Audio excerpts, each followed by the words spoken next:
शेखर, क्या मम्मी का यहाँ आकर रहना ज़रूरी है? मेरठ में उन्होंने पूरा जीवन बिताया। अब इस उम्र में वहाँ उनका अपना एक दायरा है और महेश भी तो है ना वहाँ उनकी देखभाल के लिए। महेश रिया वहाँ सिर्फ एक नौकर है। पापा के देहांत के बाद मम्मी कितनी अकेली हो गई है। ऐसे में उन्हें अपनों की ज़रूरत है और हमारे सिवा वो तो ठीक है, पर उनकी लाइफ स्टाइल बिल्कुल अलग है। सुबह जल्दी उठो, नॉनवेज मत खाओ, सिर्फ साड़ी पहनो। प्लीज़ शेखर, एक दो दिन की बात हो तो झेल भी लिया जाए, पर हमेशा के लिए इसका मतलब मेरी मम्मी तुम्हारे लिए बोझ है जिन्हें तुम्हें झेलना पड़ेगा। अगर यही बात तुम्हारी भाभी तुम्हारी मम्मी के लिए कहे तो मेरी मम्मी ने कभी भाभी पर अपनी मर्जी नहीं थोपी। उन्हें अपने तरीके से ज़िंदगी जीने की पूरी आज़ादी दी है। पर तुम्हारी मम्मी, रिया ये मत करो वो मत करो। देखो शेखर, मैं एक बात तुम्हें अभी से क्लियर कर देती हूँ, मम्मी के आने के बाद मैं वैसे ही रहूँगी जैसे आती रहती आ रही हूँ। तुम्हें अच्छा लगे या बुरा। रिया की इस बात पर शेखर ने कोई जवाब नहीं दिया। शाम को शेखर ऑफिस से जल्दी लौट आया। रिया, तुम जल्दी से तैयार हो जाओ, मम्मी को लेने स्टेशन चलना है। मैं तो तैयार हूँ, इन कपड़ों में क्या बुरा है इनमें। रिया का इशारा अपनी जींस की ओर था। मैं तो तुम्हें पहले ही कह चुकी थी शेखर, तुम इतने हिप्पोक्रेट क्यों हो। तुम्हें जब मम्मी की गैर मौजूदगी में इस ड्रेस से प्रॉब्लम नहीं तो अब अचानक। प्लीज़ रिया, मैं तुम्हें कैसे समझाऊँ। तुम बात को गलत ढंग से देख रही हो। मैंने कभी तुम्हारी फ्रीडम में बाधक बनना नहीं चाहा, लेकिन परिवार के अन्य सदस्यों की खुशियों का ध्यान भी तो रखना होता है और छोटे होने के नाते हमारा कर्तव्य बनता है कि हम अपने बड़ों के विचारों को भी सम्मान दें। आउटडेटेड कहकर उन्हें परिवार से ही काटे नहीं। शेखर, तुम ये सब इसलिए कह रहे हो क्योंकि सवाल तुम्हारी मम्मी का है, पर मैं जैसी हूँ वैसी ही रहूँगी। मुझे दो चेहरे रखने की आदत नहीं। ठीक है, जो मन में आए करो, कहकर शेखर ने गुस्से में कार की चाबी उठाई और बाहर निकल गया। पीछे से रिया भी आ गई। स्टेशन पर दोनों बिल्कुल शांत खड़े थे, पर दोनों के मन के भीतर उथल पुथल मची हुई थी। कुछ तो कुछ जरूर कहेंगी। वैसे आज मैं साड़ी ही पहन लेती तो ठीक रहता। नहीं, अगर आज साड़ी पहन लेती तो रोज पहनना पड़ता। ना बाबा, मुझे नहीं पहनना बहन जी। और फिर क्यों रहूं उनके मुताबिक। मेरी मर्जी, मेरा घर है। अगर कुछ कहा तो करारा जवाब दूंगी। नहीं, कुछ नहीं कहूंगी, वरना बेवजह शेखर से झगड़ा होगा। चुप ही रहूंगी। सुनो सबकी, करो अपने मन की। हाँ, यही ठीक रहेगा। रिया के भीतर विचारों का भंवर घेरा बना रहे थे। शेखर का भी यही हाल था। रिया देखते ही मम्मी अपसेट हो जाएगी। रिया ने जानबूझकर ऐसा किया है। वह क्यों नहीं समझती कि शेखर की विचार श्रृंखला को ट्रेन की सीटी की आवाज़ ने तोड़ दिया। ट्रेन से उतरने पर रिया ने जब कमला जी के पांव छुए तो शेखर का पूरा ध्यान उनके चेहरे के आते जाते रंगों पर था। पर अब से बिल्कुल विपरीत उन्होंने कुछ नहीं कहा। अगले ही दिन सुबह सुबह किचन में खटर पटर की आवाज़ सुनकर रिया की नींद खुली। क्या ढूंढ रही हैं आप। रिया, चीनी और चाय पत्ती का डिब्बा नहीं मिल रहा है। इतनी सुबह मम्मी, अभी तो सिर्फ 6 ही बजे हैं। सुबह हो चुकी है बेटा, देर से उठना अच्छा नहीं है। तुम देर से उठोगी तो शेखर भी देर से उठेगा। कितना वजन बढ़ गया है उसका। मोटापा अपने साथ ढेरों बीमारियां भी लाता है। अब जाकर उसे उठाओ। ओफो, कितना बोलती हैं सुबह सुबह। अभी से इतना भाषण, पता नहीं आगे क्या होगा। रिया रेक से चीनी का डिब्बा उतारते हुए सोचने लगी। डिब्बा मुझे दो, तुम शेखर को उठाओ।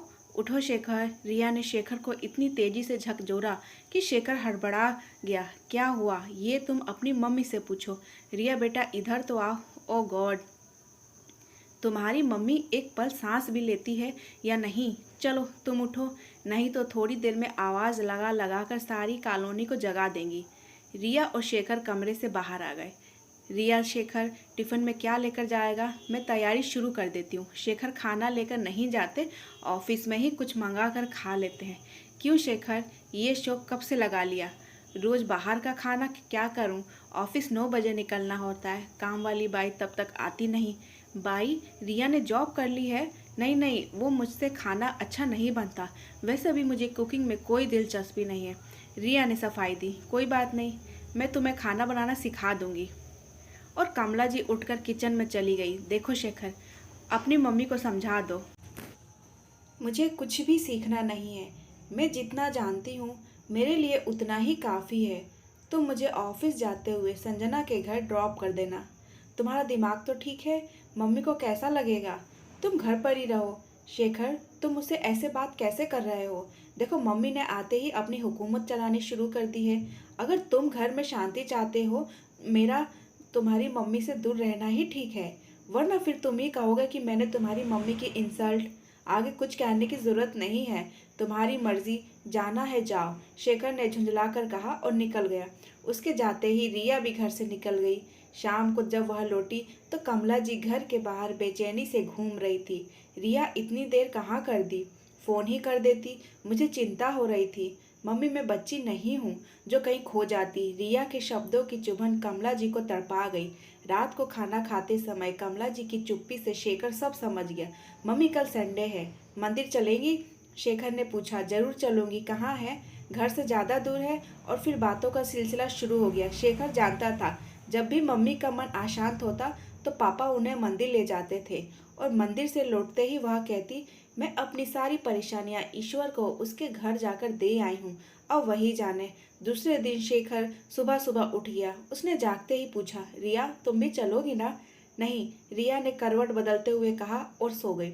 शेखर और कमला जी मंदिर से लौटकर आए तो शालू बाई बर्तन साफ कर रही थी। शालू तू बस बर्तन साफ कर ले, आज खाना मैं बनाऊंगी। क्या बात करती हो आंटी, सच? चलो आज मेरा आदमी खुश हो जाएगा। शालू के हाथ जल्दी जल्दी बर्तनों पर चलने लगे। रिया तुम्हें खाने में क्या पसंद है? मुझे अब शेखर से ही पूछ ले। चलो ठीक है। कमला जी पूरे उत्साह से खाना बनाने में जुट गई। लंच के वक्त पहला कौर खाते ही शेखर बोला, मम्मी आज बहुत दिनों बाद इतना अच्छा खाना खा रहा हूँ, वरना शालू की बनाई सब्जी में तेल ज़्यादा और सब्जी कम नज़र आती है। क्यों रिया, क्या शेखर सही कह रहा है? नहीं तो ऐसा कुछ नहीं है। रिया ने भावहीन चेहरे से कुछ इस तरह कहा कि बात वहीं ख़त्म हो जाए। शेखर सुबह जल्दी उठ जाना, कल से हम सब सुबह थोड़ी दूर घूम आया करेंगे। मैं तो बिल्कुल नहीं जाऊंगी। रिया ने हाथ खड़े कर दिए। सुबह शेखर जल्दी उठ गया। पार्क में घूमते हुए वह इंतजार करता रहा कि मम्मी शायद कुछ कहे, पर ऐसा कुछ नहीं हुआ। फिर यह रोज का सिलसिला बन गया। एक दिन कमला जी बोली, रिया मैं सोच रही थी कि शालू से खाना बनवाने के लिए क्यों ना हम दोनों मिलकर ही नहीं। नहीं मम्मी, बिल्कुल नहीं। कल आपको ही लगेगा कि मैंने घर का सारा काम आप पर डाल दिया। प्लीज़ जैसे चल रहा है वैसे ही चलने दीजिए। और हाँ, आज मैं शॉपिंग करने जा रही हूँ, आप मेरा इंतज़ार मत करना। शाम को जब रिया लौटी तो उसके हाथों में कई बैग्स थे। कुछ लाई हो? हाँ, अपने लिए कुछ कपड़े लाऊंगी हूँ। लाओ मैं भी देखूँ। कमला जी ने उत्सुकतापूर्वक रिया के हाथों से बैग्स ले लिए। वे एक एक कर कपड़ों को देखने लगी। हर कपड़े पर लगा प्राइस टैग उनकी आंखों में विस्मय भरने लगा। इतने महंगे? रिया अभी तुम्हारी नई गृहस्थी है, कुछ सोच समझ कर खर्च करो। इस तरह तो तुम। कमला जी कुछ कहते कहते रुक गई। मम्मी अब वो पुराना समय नहीं रहा कि हम अपनी इच्छाओं को मारकर आने वाली जनरेशन के लिए पैसा बचाया जाए। और फिर हम कमाते क्यों हैं? अच्छा खाओ, अच्छा पहनो और लाइफ को भरपूर जियो। कल किसने देखा है? ठीक कह रही हो रिया, जीवन तो भरपूर जीने के लिए ही है। पर ये फिजूल खर्ची, ये मैं इसलिए नहीं कह रही क्योंकि मैं सास हूँ। मेरी जगह तुम्हारी मम्मी होती तो वो भी यही कहती। शेखर ऐसा करता तो मैं उसे भी टोकती। रिया तुम्हें जीवन का अनुभव नहीं है। शेखर बता रहा था कि हर महीने 20,000 रुपए तो बैंक लोन की किश्त में चली जाती है। बेटा कर्ज लेकर सुविधाएं जुटाना अक्लमंदी नहीं है। तुम समझदार हो। इस घर और शेखर की पूरी जिम्मेदारी तुम्हारे ऊपर है। जैसा चाहोगी वैसा ही तुम्हारा घर बनेगा।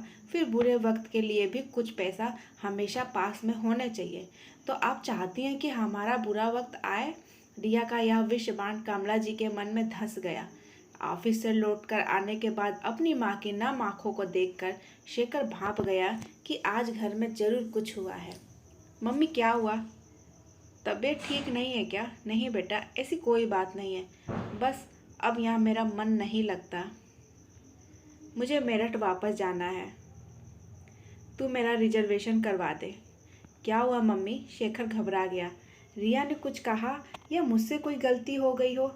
आप तो हमेशा के लिए आई थी ना मेरे बच्चे। ऐसा मैंने कब कहा कि मैं यहाँ हमेशा के लिए आई हूँ? मैं तो तुम दोनों की गृहस्थी देखना चाहती थी।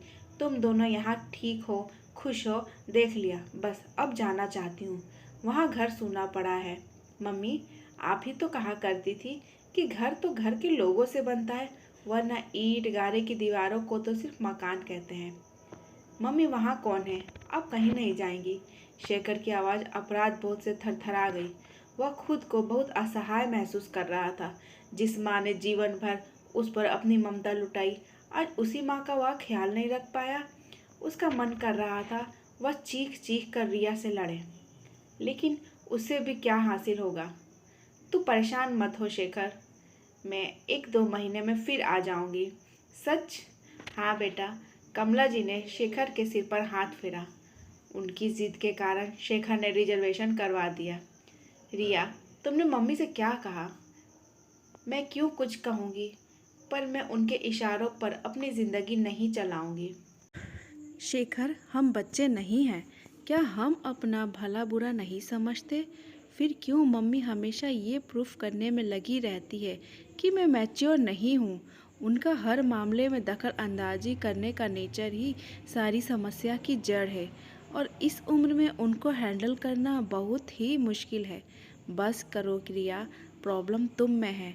तुम सिर्फ और सिर्फ अपने बारे में सोचती हो। तुम कभी यह नहीं मानती कि तुमसे कभी गलती हो सकती है। तुम्हारा यही ईगो तुम्हें शेखर आगे कुछ कहता, उससे पहले ही कमला जी की आवाज़ ने उसे चुप करा दी। शेखर, रिया की भाभी का फ़ोन है। रिया ने तुरंत कमरे से बाहर निकलकर फ़ोन उठा लिया। रिया, कब से तुम्हारा मोबाइल ट्राई कर रही हूँ। खैर, मैंने तुम्हें ये बताने के लिए फ़ोन किया है कि मैं और तुम्हारे भैया 2 दिन बाद दुबई जा रहे हैं। बधाई हो भाभी। कितने दिनों के लिए जा रहे हैं आप लोग? मम्मी का ध्यान रखना। मम्मी? वो हमारे साथ नहीं जा रही। इनकी कंपनी किस किस का खर्चा उठाएगी? मम्मी यहीं रहेंगी। उनके लिए मैंने एक नौकरानी का इंतज़ाम कर दिया है। ये कैसे हो सकता है भाभी? रिया, अब तो निर्णय हो चुका है, और हम भी कब तक उन्हें अपने साथ बांधे घूमेंगे? वैसे भी हमें 2 साल बाद तो वापस इंडिया आना ही है। 2 साल? भाभी, रिया, मैं तुमसे बाद में बात करती हूँ। दरवाजे पर कोई है। फ़ोन कट गया, पर रिया भूत बनी फ़ोन को हाथ में लिए खड़ी रही। क्या हुआ रिया? अभी तो तुम भाभी को बधाई दे रही थी, और अब? शेखर भैया भाभी दुबई जा रहे हैं और मम्मी अकेली रहेंगी। ये कैसे हो सकता है रिया?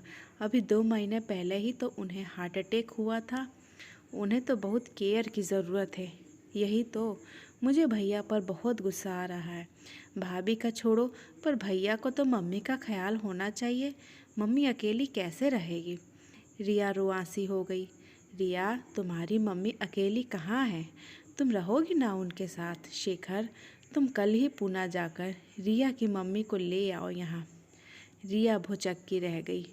और नहीं तो क्या, वह यहीं रहेगी तुम दोनों के पास। रिया, जब तुम छोटी थी और तुम्हें उनकी ज़रूरत थी तो वे तुम्हारे पास थी। आज उन्हें बच्चों की ज़रूरत है तो तुम्हें उनके साथ होना चाहिए। क्यों शेखर? हाँ मम्मी, आप बिल्कुल ठीक कह रही हैं। मैं कल ही मम्मी को लेने जाता हूँ। भैया कल वापस आने तक वे हमारे पास ही रहेगी। रिया अपने धुंधली आंखों से कभी शेखर को तो कभी कमला जी को देख रही थी। जो रिश्ता उसके लिए बोझ से ज़्यादा कुछ नहीं था, आज उसी रिश्ते ने उसके आंसुओं को अपनी हथेलियों पर ले लिया था। उसका मन आत्मग्लानि से भर उठा। मम्मी, शेखर मेरी मम्मी को तभी लेने जाएंगे जब आप वादा करेंगी कि आप अब हमेशा हमारे साथ रहेंगी। हमारे साथ नहीं, बल्कि हम आपके साथ रहेंगे, क्योंकि ये आपका घर है और हम। रिया आगे कुछ कह नहीं पाई और रोने लगी। मेरी बच्ची, हम सब हमेशा साथ साथ रहेंगे। उन्होंने रिया को गले से लगा लिया।